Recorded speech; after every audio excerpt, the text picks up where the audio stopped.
do this, how we're going to move forward and make things better. Your points around access and waiting times, yeah, those are all things that are being worked on, and that are very much the focus of the mental health strategy, is to improve access. We need to do that. In terms of how relevant this item is, I'll just draw your attention to it's row 51 down to about 60 in the action plan. It's specifically around children and young people, because I do think often mental health things can be, or risk factors for suicide can be built up over time. And as I said, 9 out of the 50 were in the 18 to 25 year group. So doing something early with people, and really working with schools, really working with targeted campaigns around the risk of self-harm and things like that are very important. So I would make there is that when you start looking at that, and you quoted the age range 18 to 25, that's not what people normally think of as children. no, absolutely, I do take that point, absolutely, but they're very close to up to 18s. I suppose that was the point I was trying to make. Councillor Keynes and then Councillor Begum. Yeah, I'd just like to bring Councillor Wynne up to date on this. Originally, we had a problem with a young girl who was only 16 who committed suicide at a certain school. I was a governor of that school. Nobody knew why, and I don't think anybody really knows why now. And I did request that possibly, I was told there was going to be a strategy put forward, and I did ask would it come to this committee when it was actually put forward.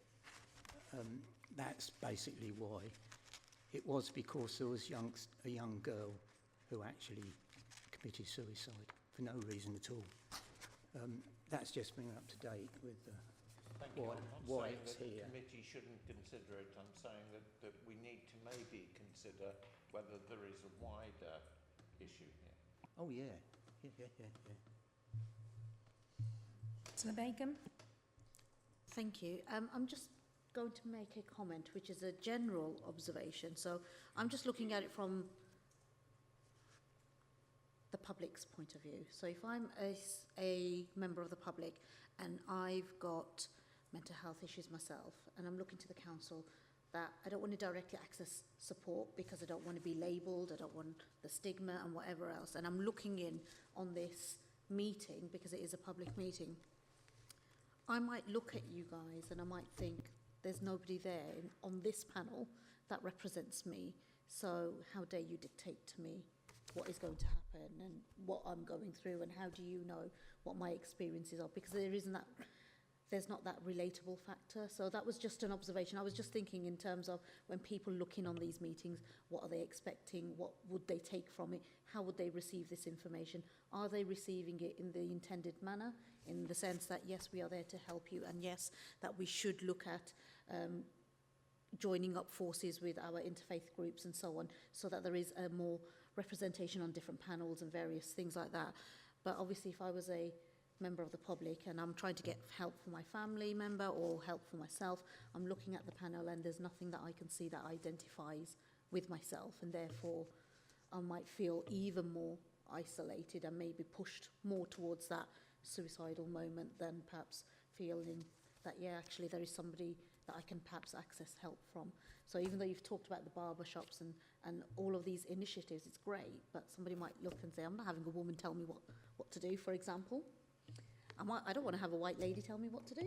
I'm just thinking of those kind of scenarios, because I obviously as teachers and professionals, we face these sorts of scenarios all the time. I was just thinking out the box.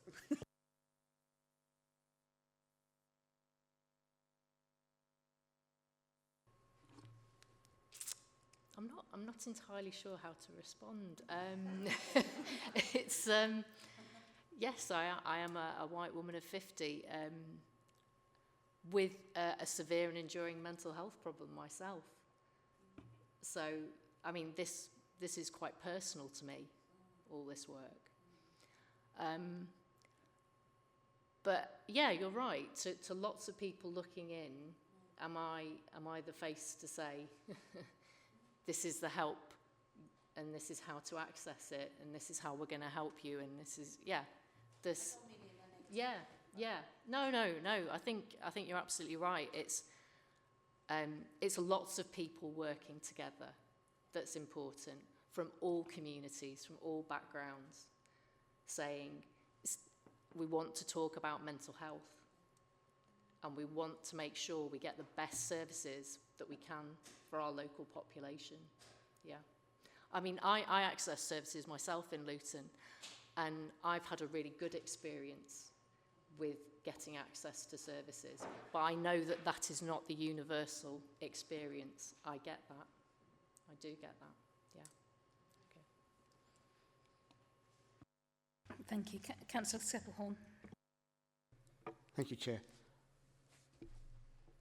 I think as somebody who has had a member of the family involved with a suicide, I think the biggest issue, and I think you mentioned earlier that the majority of the suicides we've had were men, and I think it's a cross-cultural situation in that men are almost expected to keep quiet and bottle up their feelings. It's not, it is only just in the last 5-10 years that we've tried to persuade men to talk about their feelings. And it doesn't matter where they are or what culture they come from. It is a ingrained expectation that they just get on with it, look after their families, and don't worry about their problems. You know, they're not important. And that's something we have to get through. I know work has been going on, but it is that very big wall that needs work. And I'm not saying that females don't have that same, but they do have a different cultural situation in that they talk to each other. Even if they're not talking to a professional, they will talk. Men, I'm trying to be very careful and not making that remark, but it is a cross-cultural thing that if men talk, they talk about sport and other things. They don't talk about feelings. And that's where the biggest problem with stopping those making that bad decision, or not, that's the wrong word, that ultimate decision that there's nothing left other than to end their life. And that is where all of us need to try and find a way to break that wall down.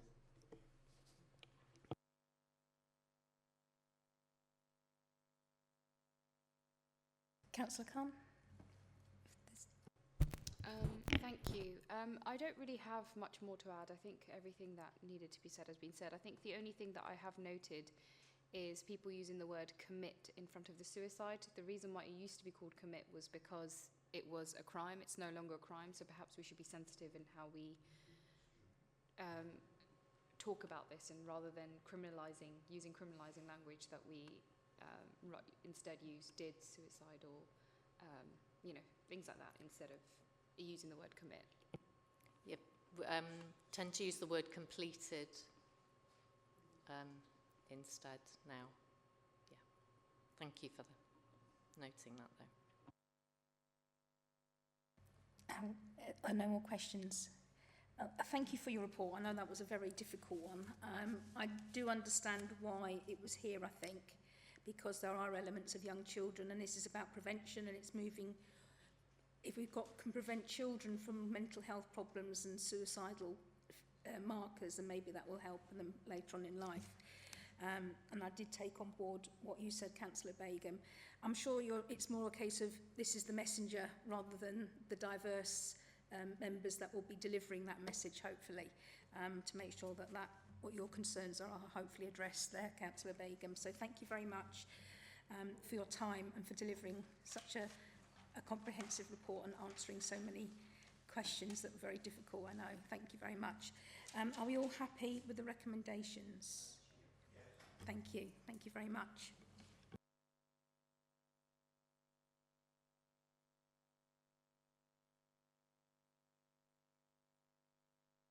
Chair, shall I just take the next item? Yes, please. Thank you. Sorry, members, can I just summarise? The work programme is as included in the report pack.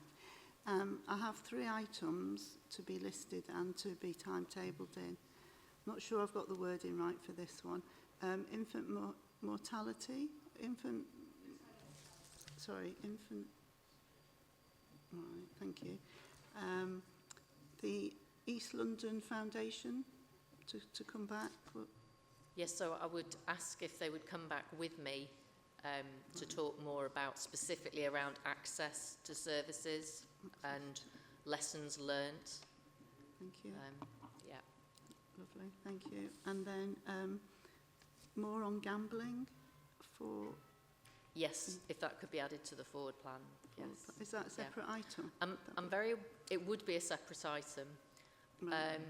I'm very aware that children are not the target audience for a lot of the adverts and things we were talking about. I'm not sure if that would go to other scrutiny, Okay. perhaps, whether you Sorry. think so. Sorry. Yeah, health. Yeah. Councillor Khan?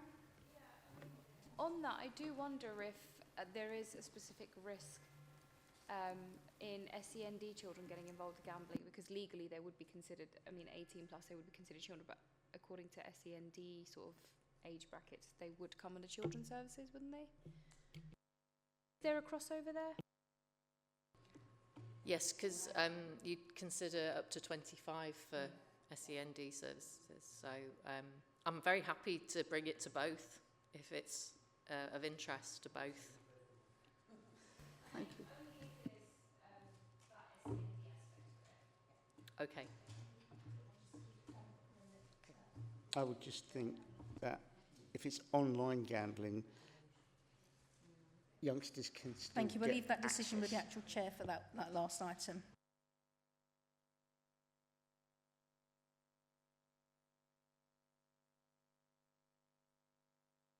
Thank you, ladies and gentlemen, for attending the meeting. Now the meeting's being brought to a close. Thank you.